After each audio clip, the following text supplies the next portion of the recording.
Okay, kita mula-mula kita bubur spaghetti.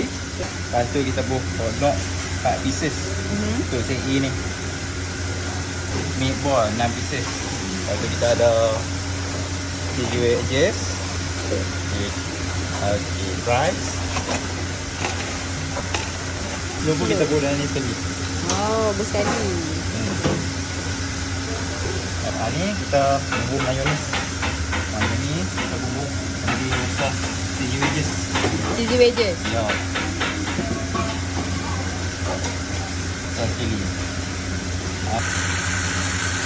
Kita nak bubur ayam braised 3 pieces. Okay. Okay. 3 pieces ayam chop. Good. Oh, bersekali. Kita ada bagi tadi dalam set. Burger satu, oblong satu. Pakai jak lah. Kita banjir. Oh. Kalau banjir ni makan ni SEI. Orang panggil SEI, harga dia RM100. Ni portion dalam 6 orang, 7 orang. Dah 11 tahun dah.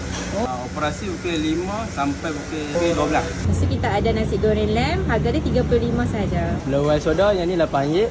Vanilla su yang ni pun RM8. Spaghetti tom yum, harga dia RM18. Hari setiap hari kecuali hari Senin.